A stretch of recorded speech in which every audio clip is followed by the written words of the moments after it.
Hello, and welcome to the Millennial Nutritionist Podcast. I'm Isla Garcia, master's degree of nutrition science and registered dietitian, and I'm going to make weight loss realistic, sustainable, and uncomplicated for your busy lifestyle. On this podcast, me and my team of registered dietitians will decipher the latest nutrition research, dissect fad diets, and discuss social media trends for you so you can feel confident knowing what to eat to achieve your health goals. Research suggests that most weight loss programs aren't successful, but my experience has taught me that this is not because the participants aren't committed. It's because those diets are designed by non-nutrition professionals and center around severe restrictions. We are here to provide the facts about the science of weight loss so you can have the success you want and continue living your best life. Welcome back to the Millennial Nutritionist Podcast. This is Isla, your founder, CEO, and host of the Millennial Nutritionist Podcast. Today, we're going to cover alcohol. We have never really covered this topic before, and so I was kind of thinking about what are some new topics we can cover in January. Last year, we did tons of goal-setting things, so definitely go check out those episodes, but I didn't want to just redo the same topics over and over again. But alcohol is something that I know comes up during January for a lot of people who do dry January. So we can kind of talk about as dietitians what alcohol can look like in a weight loss journey. And to help me out with that, Coach Catherine is on. So thank you so much for joining us. Thanks for having me. Excited to be here. Yes. Yeah. This is kind of, I've taken kind of a break from recording because we kind of record them in batch. So I'll have to kind of get re-warmed up into how to record again. So bear with me, but tell us about everything that you've been doing. You had a long break that was so fun. I didn't ask you any questions before we started recording so I can get the fresh information. So how was your trip with everything? Yes, it was amazing. Yeah, so we were in Thailand and Tokyo. Yeah, it was absolutely incredible. So beautiful. When something pictures and videos just don't even do it justice. That's how I felt the whole time. So, yeah, it was amazing. We got to do tons of stuff. My two big highlights were that we went to an elephant sanctuary, which how when you're a little kid, everyone has this is your favorite animal that you answer whenever anyone asks that question. Mine was for sure elephants. So it's my little childhood dreams coming true, which was so fun. They were just incredible to be around. We got to feed them and hike with them in the jungle. And yeah, it was incredible. And then on par for a dietitian, I did a cooking class, which was also a huge highlight. So we went to a farm and got to harvest some stuff from the farm and then cook traditional curries and traditional Thai dishes. So that was such a cool experience. And everything was from scratch. Here, I'm oh, I'm going to make curry and pour my Thai red curry sauce out of my bottle from Trader Joe's. And there we made the paste from scratch and from all the fresh herbs and everything that we got there. So it was such a cool experience. Well, tell me, I've always wondered how curry sauce is made because I don't even honestly know what's in it. I don't know if it's full of oil. Is it broth based? What are the ingredients in there? If people are even trying to estimate calories. We were making Thai curry. So the base of it, so the curry paste that you make is just a blend of lots of different, you can adjust the spice level for what you want, but lots of herbs, lots of ginger, lots of garlic, things like that. And then for the base of the traditional curries in Thailand, it is typically coconut milk. So they use a light coconut milk there.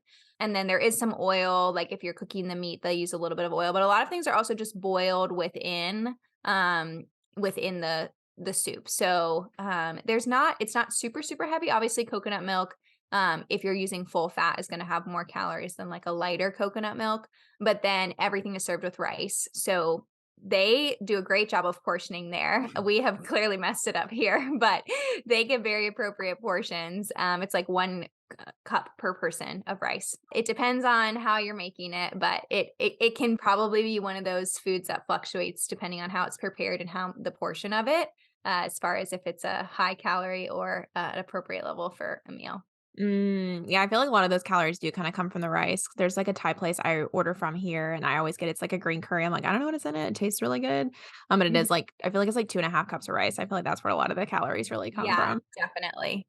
Did you try any fun new fruits and vegetables that are new, or did you kind of stick with what you already knew? Yeah, they had tons of different exotic fruits. So that was always fun to try. There's one fruit there that you can eat part of it, but part of it is poisonous. I did not venture into that one, but, I think it's durian fruit, I forget the name of it, but, that was fascinating that, like, you could eat part of it, but also part of it could make you sick, so, yeah, but lots of different really good everything was super fresh, every restaurant we were at, like, at some point, someone was coming on a little moped that had just brought fresh food that they had bought from the market to, like, go back and cook, so super, super fresh, everything was delicious. Yeah. And then last question, if anybody wants to go to Thailand or Japan, what is like the one thing that somebody should like for sure put in their itinerary to do, either for both places or just one if you can only think of one? So in Thailand, we love Chiang Mai, which was where we did the cooking class and the elephant experience. So it's like an old city. So staying within the old city is great. It's super walkable. There's tons of stuff to do. So we really love Chiang Mai. And then we only went to Tokyo. So we didn't spend as much time in Japan, but Tokyo was amazing.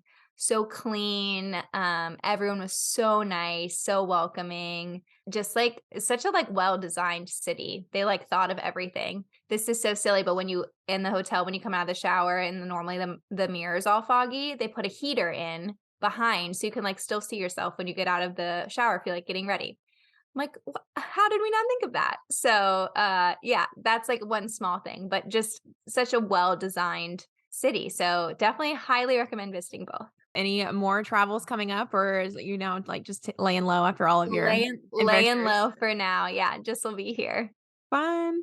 Well, cool. We can kind of get into our article for today. So, the recently, oh, what was the actor's name? Oh, Jonah Hill. Made a documentary, with his therapist. He's been going through therapy and he decided to make a documentary he tried to make it about the therapist and then kind of turned into a documentary, I think, about therapy itself and then Jonah's personal journey with therapy. But there was a part in the documentary that really stood out to me where the therapist was talking about how he has like all these theories of kind of how you heal yourself. And at the bottom of one of his kind of like ways to, I guess, improve your mental health is to address your physical health. So we talked about like taking care of yourself with nutrition and exercise, is kind of where you need to start. And I think he said something even it improves something like 70 to 80% of what you need to improve for what you're working on. I don't think it's like a simple fix for like depression, anxiety, but I thought that was really cool hearing somebody from a different discipline kind of mention that because I definitely see that in a lot of my clients, but I never heard that. I never heard research about it. So I never wanted to really push, exercise and eat healthy for your mental health. But what did you kind of think about when you read that piece of the article? Yeah, I thought it was fascinating and great, right? Like all of this is intertwined. I think we talk about with our clients a lot how the mental health part is intertwined into the food portion of everything, but also that it goes both ways, I think was really fascinating. Which again, you're looking at the whole person, right? You can't just work on one area and expect everything else to be great. So, yeah, I thought that was really great. And definitely, right? If you think about it, improving your food choices, moving your body, getting enough sleep, drinking water, like of course that's going to help improve other areas. So I love that they were making that connection to how it's not just one silo to work on, but how they're all kind of interconnected. I know that like one client that I kind of had one time, she was working on, she had like depression and she was like medicated and was working with a therapist and everything. But she never exercised and she had a BMI that was obese. So we kind of had a lot to work on, just to say. And one thing that she was so amazed by was how much walking just helped her mental health so much. She figured out that it really helped her stress levels go down because she had something else to kind of focus on, which then I was kind of reading before this podcast episode. And there is research to show that that's what exercise can kind of help on. It also can help on, we have natural cannabinoid receptors in our brain, and it can be fulfilled by exercise instead of just marijuana. So we can like get that like feel good serotonin chemical just by walking to that research suggests kind of connects that improvement with mental health. So it's kind of cool that there is research to Yeah. back all that up. And I see it all the time with clients too. I don't know if you've ever had a client like this, but I feel like once people start taking care of themselves, or at least the clients that I've had, they sometimes don't even care so much about their weight anymore. They just want to continue to feel good. And that's obviously like really happy for me because I'd rather have a client be like, yeah, I don't even really care about the scale says anymore. Like I just feel better day to day. And that's what I want to keep doing because then they'll probably end up continuing to lose weight anyway. Have you ever had a client like that? Yeah, I actually just finished with a client tonight and she was talking about how like when she stopped focusing so much just on the scale and just focused on like doing what made her body feel good, that like one, it took that burden of like, oh my gosh, what's the scale say? It took that burden off. But then also she was like, and actually, when I did that, that was the time when I saw the most amount of consistent weight loss because I was focused on the mindset piece. I was focused on what makes my body feel good. How can I move it? How can I fuel it that makes it feel good? And then the weight loss came. So yeah, literally just happened today. I think it's a Oh, great reminder. yay. Yeah, so if anybody's out there feeling like they're just stuck and they feel like they feel really bad about themselves, they're dealing with some mental health issues, and they also, don't eat the healthiest food or focusing on, like, activity, then maybe just work on that, and it'll kinda maybe help a bit of it. Another part of the documentary that a lot of other people on social media focused on, this one wasn't. I mean, I think I just couldn't maybe relate, or it's not really within our field, but I know you have experience in, is where they brought Jonah Hill's mom on to talk about, like, how her relationship with weight and how she was always trying to get him to lose weight growing up really impacted him for the rest of his life. I know that a lot of our clients, when they tell me how they kinda got to the weight that they are now, a lot of them start all the way back in childhood and talk about, "Well, my mom was always, like, trying to get me to do Weight Watchers with her, be like, 'Okay, we're gonna do this diet now.'" Kinda what can you say to that? Because I know you work, like, in your day job with families or children. Like, do you ever talk about how, like, parents talk about to kids about their weight or anything like that? Yeah, that's a huge thing that our medical providers and as the dietitians we emphasize as well. Because oftentimes we will hear things like, oh, well, their brother is skinny, so he doesn't need to eat like Mhm. that. Or it's not fair that we can't have this food in the house just because he can't have it or she can't have it. Right. Which again, all of that, like me sitting there listening to it is like, this is terrible. Why are you speaking like this? But people don't realize the impact of their words and they're not trying to hurt anyone, but it can be really hurtful. So, what we really focus on is a family based approach. And so, again, regardless of body size, we still want to be eating healthy, right? Healthy eating, balanced eating is for everybody. It doesn't matter what weight or BMI percentile you're at as a kid or as an adult, right? We all want to be eating healthy to prevent diseases, to fuel our bodies in the right way, to have the most energy, all that good stuff.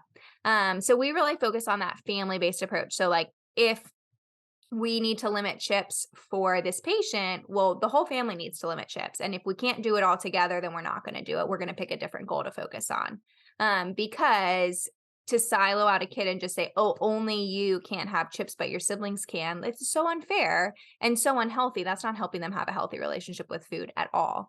And so, really working on things as a family is what we focus on. And what I think is helpful for any parents listening there, if you're worried about your child's weight and you want to make a change, is to focus on something that the entire family can do. And again, focus on health, not on weight. Weight is one component of health, but it's not everything.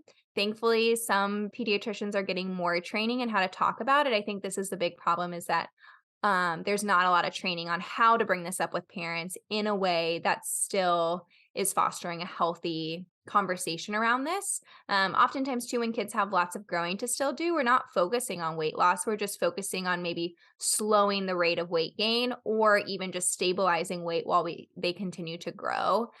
So I think more education for pediatricians on how to talk about this and how to like equip parents to talk about it with their kids and set things up for the family is super important. But yeah, like the article mentioned, right? Like those things can stick with people for their entire life. And if something was shaming or something was hurtful, that can be a replay and, a really traumatic thing for someone that can play a role in their relationship with food all the way into adulthood. So, going back to the mental health part, good to work with a therapist on something like that if that is impeding, on your ability to work on these kinds of things.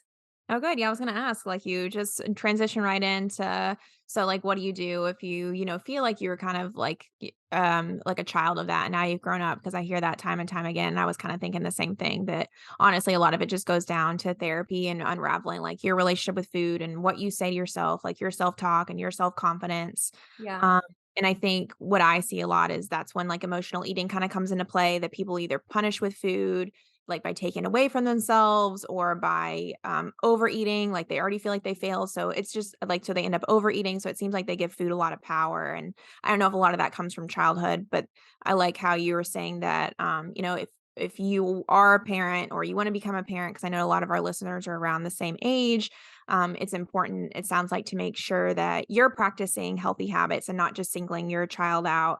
And Mhm. also you're careful about like the relationship that you have, because that'll kind of reverberate down on them. Is that what you're saying too? Yeah, absolutely, right? Like, kids are sponges, they're watching everything you're doing, and if you're constantly on a diet or saying you're on a diet or, "I can't do this or need to do that," or, "Oh, mom can't have cake at the birthday party," right? Like, your kid's watching you and they're seeing you, so you have such an important job to model a healthy relationship with food and to focus on these healthy lifestyle things for your whole family, so, yeah, I would definitely encourage you to do that. Do you love our realistic approach on nutrition but want to dive a little bit deeper? Let me tell you about the Millennial Living Membership Program. This was designed to help you stay motivated and inspired no matter what health journey you're on. We develop monthly nutrition and fitness challenges with prizes you can win if you stick with it to help motivate you through every month. To inspire you, we upload weekly recipes with downloadable food lists, monthly food demos, and we can even have a registered dietitian answer your questions on nutrition and weight loss. Our members form a community with other like-minded people to help support each other on their health journey. If you are seeking a way to stay motivated throughout your health journey with our method in mind, try signing up for the Millennial Living Membership Program for the first 2 weeks free by signing up on our website at themillennialnutritionist.com.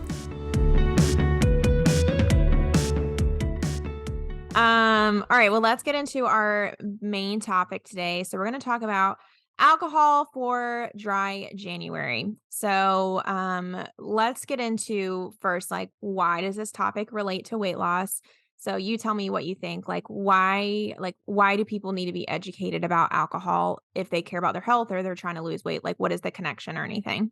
So obviously there's a huge connection to health, as far as research is pretty clear about what alcohol can do to our bodies. But I think specifically to weight loss, I think the biggest thing that comes to mind is that people are just unaware of how those calories can add up and that they can really put a barrier in the way of people successfully losing or keeping weight off.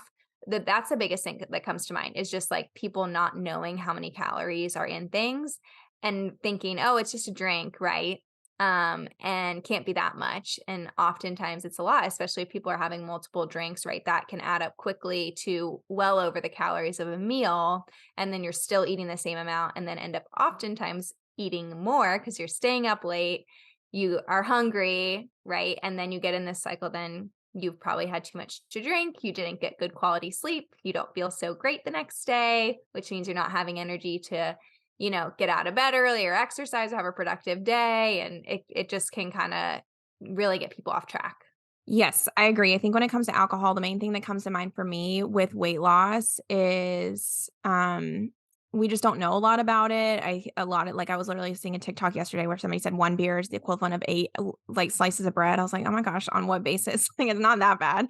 But or people don't, like you said, realize at all like what one drink means, because sometimes one like drink will have like 3 ounces of liquor, and then sometimes one drink is like one seltzer. So I think it's good to just like understand a little bit more so you can when you stop counting calories, you can kind of just be aware of what you're actually drinking. So you're not clueless as to why you're not losing weight and think that it's more difficult than it is. And alcohol is a little trickier than the other macros. I'm going to get into it too.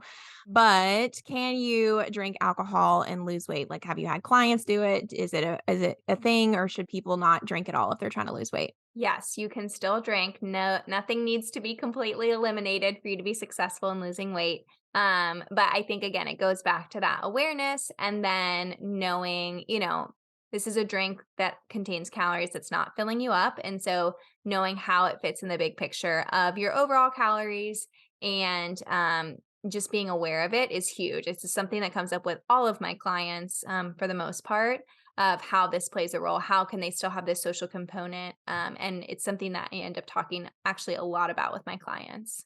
Yeah, a lot of times, because I do all the discovery calls, people will ask me, "Are you gonna like, are you or your coach is gonna tell me I can't drink anymore?" Like, no, we're not telling you can't consume anything anymore. But I think there is a big misconception about it. So, I wanted to talk a little bit about like how alcohol actually like affects metabolism, and I did have to do a little bit of research on this because I don't think that I ever even was educated about about this in like our metabolism class. Like, do you remember like learning much about alcohol? Because I don't. I remember learning, like, how it's metabolized in our body, it's Mhm. 7 calories, and those kinds of things, but not necessarily, like, what can, too much of it or frequent use of it do to your overall metabolism. Yeah, so the thing that a lot of people don't know is it is the fourth macro, but we never really say like when you count your macros, count your alcohol because I don't know why. I guess it's not very useful. I find it compared to the other macros. Mhm. And so when we say macro, like all foods kind of contain these four different macros. And so that's where kind of that comes from. And then as far as like I've heard all these other little things about like on other like podcasts or people say like, oh, well, don't drink it because it does this, don't drink it because it does this. So I took a minute to actually look into what it actually does. And so there isn't a whole lot of research in general about what it does or doesn't do, but there's some studies that do show some of these things. So first, what it potentially does is decrease testosterone. And why that's important is because testosterone really helps us to increase our muscle mass. So, what that means is if you're finding it hard to increase muscle mass, which is important to increase metabolism, then you may see what happens if you decrease drinking so much, and it could help you to have a little bit more of an edge to increase that metabolism to have easier weight loss through just burning more calories day to day. I think we know this without even research, but I did find research to suggest that it's really not as filling. I think drinks in general are just not as filling when it comes to alcohol. So, like you said before, I've had clients, and it's not uncommon to find somebody that drinks 800 calories worth in one meal or one evening, and you don't even realize it because you wouldn't really ever see something that's 800 calories and be like, oh my gosh, that doesn't even fill me up at all. But because it's liquid, it goes through your body so quickly. You could consume 800 calories of alcohol like it's nothing, and then also go on to consume an 800 calorie meal. And a lot of times that's how people can really pile on the calories that way.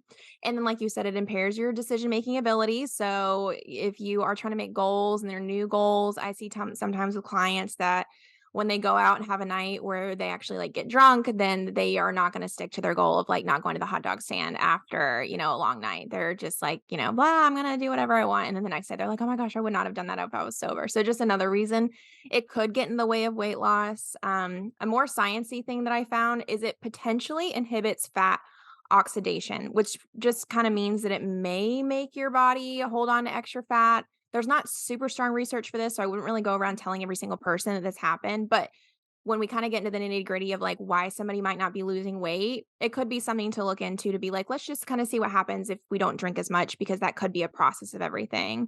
But overall, yeah, research is kind of conflicted on like if metabolism or lifestyle overall is to blame, because I found other studies that just kind of categorize, and this is always the hard thing with nutrition research. It's like people who do drink, they find typically don't have like other healthy habits. Like they're not going to get up at 7 a.m. and go to the gym as well. And they're also probably not eating their vegetables. And then the non-drinkers are. So sometimes it's hard to tell, is it the alcohol or is it the lifestyle that's causing people to not be able to oxidize their fat or grow muscle as much and stuff like that. But do you feel like that kind of all makes sense to you, and to like how you see that play out with your clients? Definitely, and like you said, like, there always needs to be more research about things. It's hard to just pinpoint one thing, but I think at the end of the day, regardless, if you feel like there's things that are impeding you from making progress and towards your goals, then this is definitely an area to focus on. Yes. Well, let's get into our tips about losing weight while drinking alcohol. The first thing that kind of I have as far as why it could potentially be holding you back and what you can do about it is first something super specific that I sometimes hear from my mom clients. I'll be interested to hear if you see this too, is like thinking that you need it to kind of like fall asleep at the end of the night, or like needing it maybe to like start that like relaxation. I have a lot of clients that do say that like, oh, well, I just sleep better if I have that like evening glass of wine. But research suggests that we actually sleep worse when we drink. We don't get into as deep of a sleep. So, although you feel sleepier when you are drinking, you're not like sleeping as well, even though it's hard to believe, which is why you kind of wake up feeling tired. And this, of course, can make you feel like you're going to have cravings the next day if you're tired. And you tend to always like be more hungry when you're tired because your body's looking for energy. So instead, I would just recommend like implementing a different nighttime routine that doesn't have to do with alcohol if you're finding it hard to lose weight while drinking. So something that I recommend to people that struggle with that is like we like make up routines, right? So like you can just try to make up a new routine that relaxes you. So you could try like a tea. One of my clients now is like getting into like sugarless tea because it doesn't have any association with sweetness with her. Maybe journaling on why you're so anxious, reading or taking a bath or watching TV can all also help that process, which can help you sleep a little bit more. Do you hear that sometimes with your mom clients too, or is it all clients in general? Yeah, definitely. I mean, I think it's all a lot of clients. I think it is normally associated with like work stress or Mhm. family stress. At the end of the night, it's like this is my only me time and I'm just exhausted. So, yeah, I think that that's definitely something read a research article recently that alcohol can maybe make you fall asleep quicker, but that your sleep quality is not better. It's actually Mhm. worse. So I think people feel that if you fall asleep quicker, that must mean you slept better, but it really doesn't. And so, yeah, I think that's really helpful to know. That was one of my points. Is that like evening, like 1 or 2 glasses of Mhm. wine, right? Or 1 or 2 beers or whatever it may be, because those can add up over time, right? Like if you're pouring a glass of wine, like, are you measuring it out exactly 5 ounces of like the standard pour? Probably not, right? And so then maybe we're talking about 3, 4, 500 calories from those 2 glasses of wine, and then all of a sudden that's adding up to, a pound a week, right? So I think just being cognizant of how that plays a role in your overall day of eating is important, an overall day of calories, because we definitely do not recommend to be like, oh, well, since I'm going to drink, I just won't eat these calories. I've had clients ask that before, and even some clients be in that habit of like, oh, well, I know if I'm going to drink, I'm just not going to eat this, which if that is you, don't do that, please. That's very unhealthy and not helpful, right? Because as we just talked about, it doesn't fill you up. It doesn't provide you with protein or carbs or fat. It's not doing that job of giving your body the fuel that it needs. And so it is not the same as eating something. So don't feel like you can swap out those calories in that way. Do you feel like you kind of give those same tips, or do you have any other tips for like that problem for people who think that they like have to have it to fall asleep? Yeah, definitely. So we talk all lots about a wind down routine and also just maybe taking a step back and reflecting on like maybe this is masking something, right? That like is probably important for you to process or work through.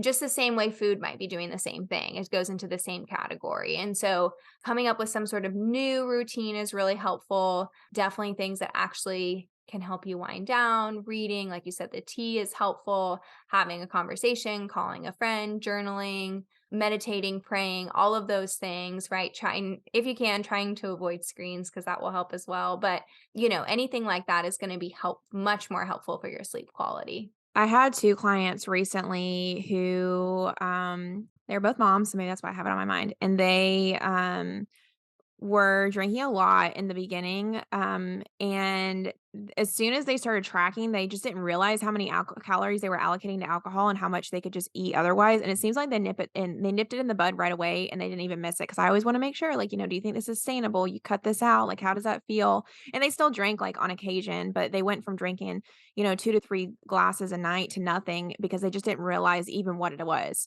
And Yeah. so that's one thing that I find that for most of my people that, like, were using a lot of calories from alcohol, it seems like when they start tracking it, then it's easy because they just, like, didn't know about it. So, I think that's another tip is just, like, be aware of that calories you're consuming with alcohol.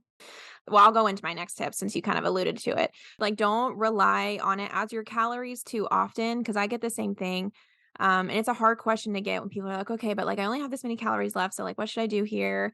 And sometimes it's hard, but with alcohol, I always say no. Like, we can't just, do a meal with it. Like I was just kind of describing with some of the metabolism stuff, alcohol does act a little different than the other macros that we have, right? Like there's not as much of a purpose as with carbs or with protein or even fat gives us, anti-inflammatories. It helps us regulate hormones, stuff like that. Alcohol just doesn't do that for us. So not to say that we should like avoid it all the time, but we definitely shouldn't be treating it the same as, giving it the same amount of healthfulness as the other macros in a meal. So I think again, just make sure you first eat what you need to eat in a meal and then think about the calories as like just like additional, maybe like special occasion things from alcohol instead of like a everyday type of thing.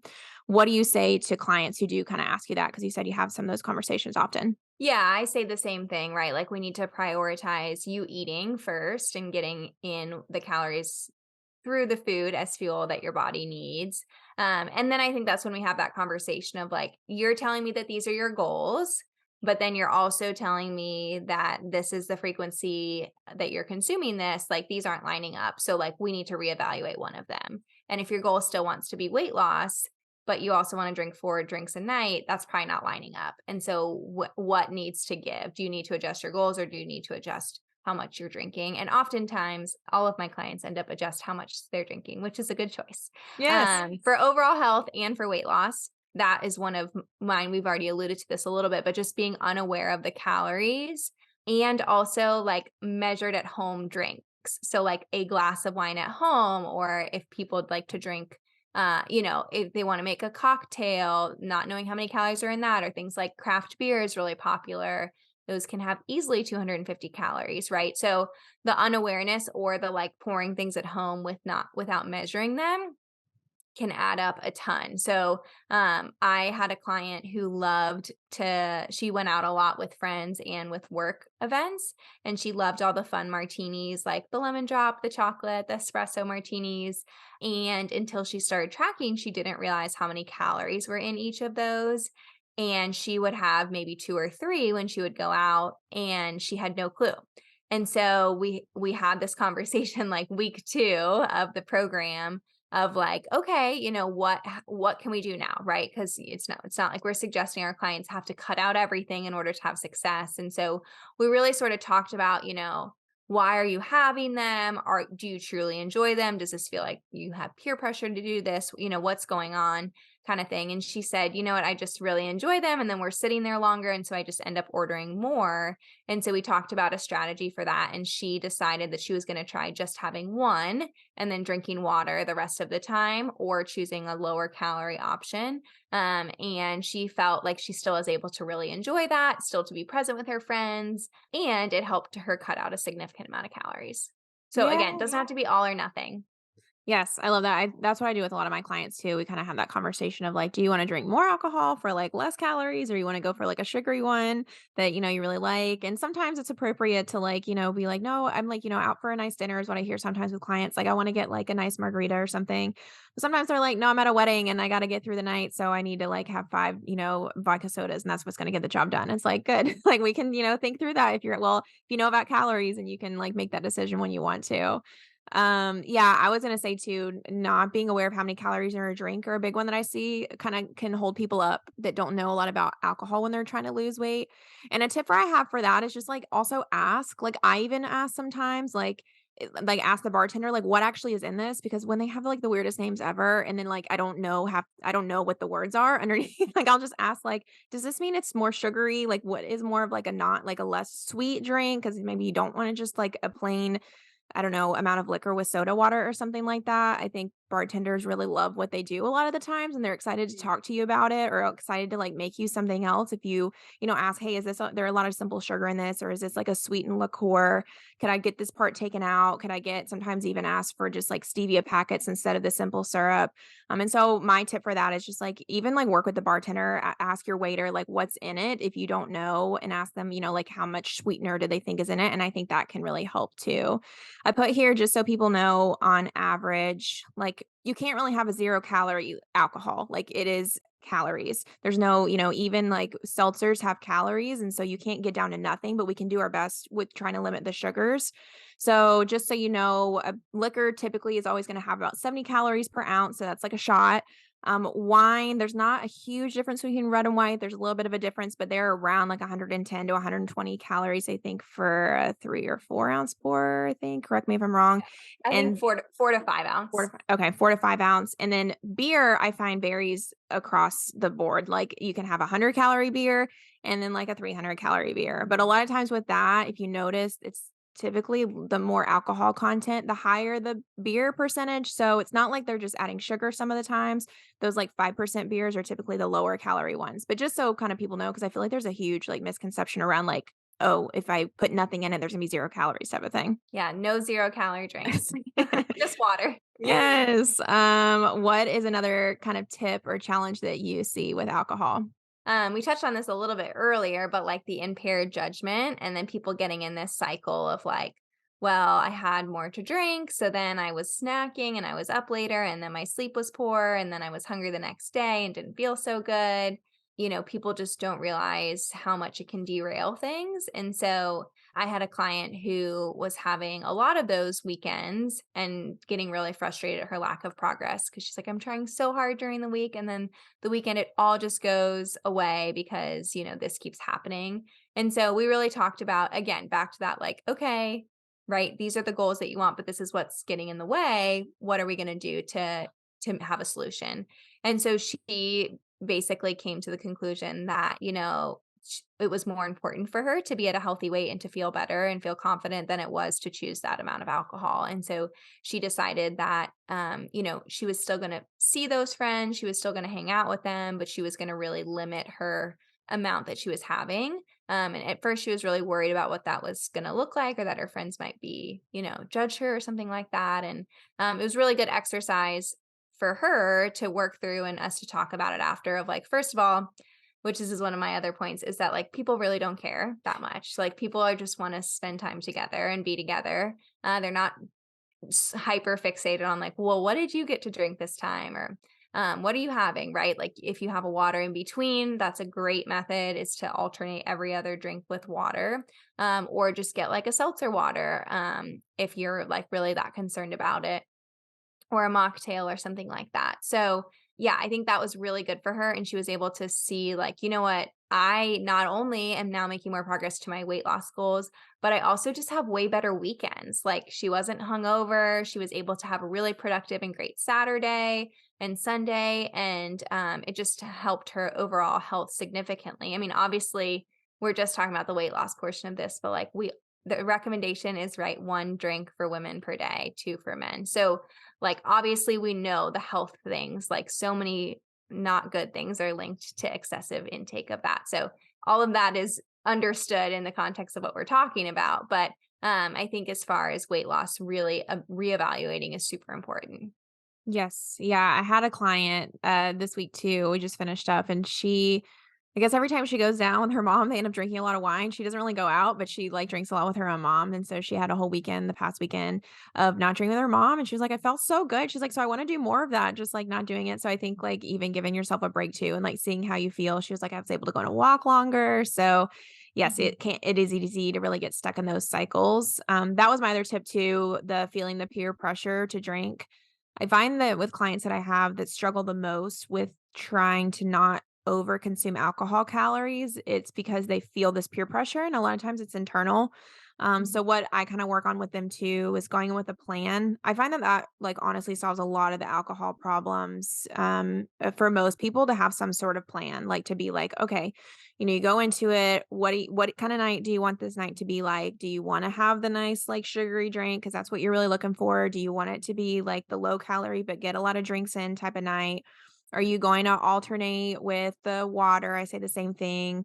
Or are you going to be okay with, even just not drinking at all and kind of seeing what happens? But I find that with clients that go into it with a plan before tend to Mhm. have better outcomes as opposed to not having anything at all. I was also going to say that, yeah, nobody cares. Nobody like notices for you. I mean, I have never had a client be like, oh my gosh, no, this person like made me drink. I hear that a lot more with food. Like my grandma wanted me to try this dessert or like, Yeah. my mom made this, but I never hear anybody comes back like, "No, you were wrong." Like they, bought me all these drinks and they made fun of me because I didn't have them type of thing. So I Yeah. think trying to get over that, but a lot of that goes back to therapy too, I think.